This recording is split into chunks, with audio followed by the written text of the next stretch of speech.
वालेकुम। आज की वीडियो में हम डिस्कस करेंगे कि जो आपके फार्म पे बच्चे पैदा हों उनको कब वैक्सीन लगानी है और कब उनकी डिवर्मिंग करनी है, ताकि उनकी ज़्यादा से ज़्यादा ग्रोथ हो और उनको बीमारियों से कैसे बचाया जाए। मेरा नाम डॉक्टर गुलाम नबी और हम इको ब्रीड जेनेटिक्स से आपसे मुखातिब हैं। इसमें इस प्लेटफॉर्म से हम बोर की फार्मिंग, सैनन की और डॉर्पर फिश की फार्मिंग के बारे में काम कर रहे हैं। और ये जो मेरे पास है ये हमारे ही फार्म पे पैदा हुआ बोर गोट का एम्ब्रो ट्रांसफ़र से पैदा हुआ ये बच्चा है।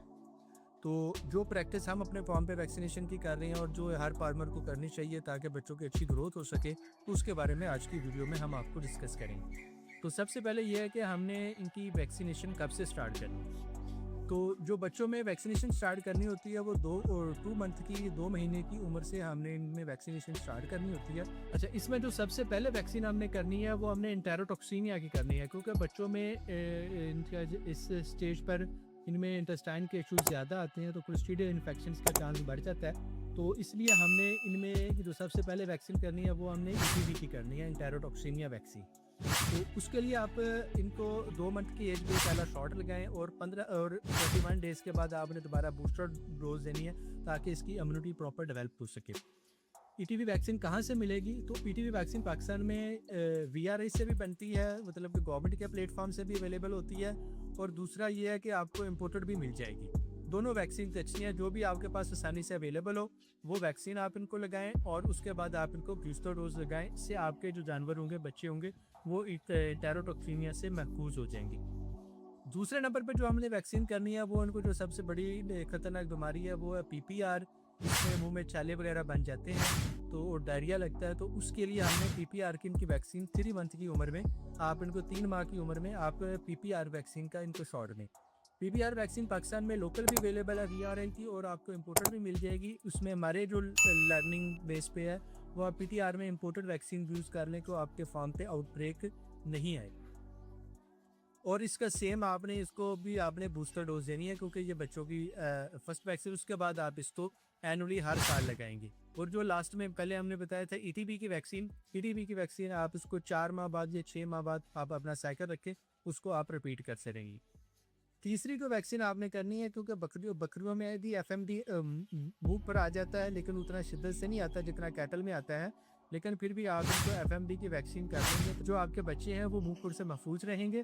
उसमें आपने जो इनको 4 मंथ पे आप इनको एफएमडी की वैक्सीन लगाएं और उससे उसी तरह उसका बूस्टर डोज दें, और उसके बाद आप उनको साल बाद आप उनको वैक्सीन रिपीट करेंगे।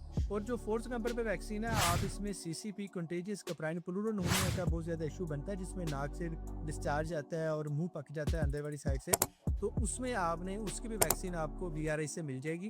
उस वैक्सीन को भी आप 5th मंथ पे करें और उसके बाद फिर उसको आप एनुअली उस वैक्सीन को आप रिपीट करते रहें। इससे ये होगा कि यही इसमें मुतअद्दी बीमारियाँ हैं जो बकरियों में आती हैं, तो उससे आपके जानवर महफूज रहेंगे। और दूसरी चीज़ ये है कि हमने इन बच्चों की डिवर्मिंग कब से स्टार्ट करनी है। तो डिवर्मिंग का बेस्ट ये है कि आप इनकी फर्स्ट वर्मिंग जो आप करेंगे वो आप इनकी 1 मंथ की एज पे आप इनकी फर्स्ट वर्मिंग कर लें, और उसके बाद अगले जो 3 माह आप इनकी 1 मंथ पे डिवर्मिंग करते रहें, ताकि अगर आपके पास एलिवेटर फ्लोर है जैसे हमारे पास है, तो इसमें तो वर्म लोड का बहुत कम चांस होता है। लेकिन ये है कि अगर आपके पास ओपन एरिया तो इसमें आप इनको पहले 3 महीने एक महीने के हिसाब से आप डिवर्मिंग करते रहें। और दूसरा, उसके बाद आप जब ये इनकी उम्र तकरीबन 4 माह हो जाए तो उसके बाद आप इनको 3 महीने के बाद डिवर्मिंग करते रहेंगे, तो उससे इनके पेट के कीड़ों के मसाइल से आपको छुटकारा मिल जाएगा और बच्चों की बहुत अच्छी ग्रोथ होगी। दूसरा ये है कि हम देखते हैं इसमें डिवर्मर कौन सा यूज़ करना है। तो बच्चों में आपने कोशिश करनी है कि ऐसे डिवर्मर जिससे डायरिया होता है, जैसे लिवेमिसोल वाले साल से डायरिया होता है, तो आपने डायरिया वाला डिवर्मर यूज़ नहीं करना। बाकी आप डिवर्मर यूज़ करेंगे तो उससे आपको अच्छा रिजल्ट मिलेगा। और एंड में हम आपको बताएंगे कि डिवर्मर को कैसे यूज़ करना और कैसे आपने यूज़ नहीं करना। कहीं आप डिवर्मिंग करने से कहीं आपकी एनिमल में डायरिया का सीवियर इशू तो नहीं बन जाएगा। तो उसको हम आपको उसको एंड में उसके बारे में गाइड करेंगे। अपने डिवर्मिंग कैसे करनी है, ये सबसे इम्पोर्टेंट चीज़ है। डिवर्मिंग जब भी आपने करनी है, आपने जानवर का वेट का अंदाज़ा लाजमी लगाना है कि जानवर का वेट कितना है, क्योंकि जितने भी डिवर्मर होते हैं वो वज़न के हिसाब से होते हैं। जब भी आपको डिवर्मर उठाएंगे तो उसकी साइड पे आपको वेट लिखा हुआ मिलेगा कि इस पे कितने वेट के लिए हमने कितनी डोज देनी है, क्योंकि हर एक की कंसंट्रेशन अलग है उसके लिए। जब भी आपने कोई डिवर्मर यूज़ करना है तो उसकी डोज के मुताबिक और जो आपके बच्चे का वजन होगा उसके मुताबिक आपने डोज देनी है। ना ही आपने डिवर्मर की डोज ज़्यादा देनी है, ना ही आपने कम देनी है। अगर आपने ज़्यादा दी तो उससे जानवर को नुकसान होने का खतरा है। अगर आपने डोज कम दी तो उससे बच्चे की हमने पूरी डोज ना मिलने की वजह से उनके पेट के कीड़े साफ नहीं होंगे। दूसरा ये है कि जो डिवर्मर होते हैं ये मोस्टली ना पेस्ट सी फॉर्म में आते हैं, गाढ़े होते हैं। तो उसको आपने एज सच ही देना। गाढ़ा बनाने का मकसद यही होता है कि जानवर को ड्रेंचिंग ना हो, थ्रू ना आए। तो उससे जो गाढ़ी चीज़ होती है, जैसे हम बच्चों में शहद देते हैं, तो उसका ये होता है कि वो फ्लो करके साथ जाता है, तो उसका पिपड़ों में जाने का चांस कम होता है। तो जब भी आपने डिवर्मर देना है तो आप उसको अकेला ही आप सिरिंज के साथ उसको मैयर करें और उसको आप अकेला पिला दें। उसमें पानी, लस्सी, किसी चीज़ के साथ मिलाने की ज़रूरत नहीं। डिवर्मिंग को करते वक्त कोशिश करें कि जो आपके हेल्दी जानवर है उन्हीं की डिवर्मिंग करें, और जो आपके अगर कोई जानवर बीमार है फार्म पे तो उसको एक दफ़ा डिवर्मिंग उसकी डिले कर लें, क्योंकि डिवर्मिंग की भी एक स्ट्रेस आती है। तो उसमें वो क्योंकि ऑलरेडी बीमार है तो उसको भी आप कहीं और ज़्यादा स्ट्रेस ना आए। तो बकरियों में सबसे ज़्यादा जो आपने काम करना होता है वो बीमारी की प्रिवेंशन, मतलब हिफाजती इकदाम अगर आप करेंगे तो उससे आपका फार्म अच्छा मैनेज होगा। क्योंकि जब इनमें बीमारी आती है तो बाकियों भी बड़ा स्पीड से फैलती है और इसमें रिकवरी रेट भी कम होता है। तो अपने फार्म को आप वैक्सीनेशन के साथ और प्रॉपर डिवर्मिंग के साथ जानवरों की हेल्थ को मैनेज करें।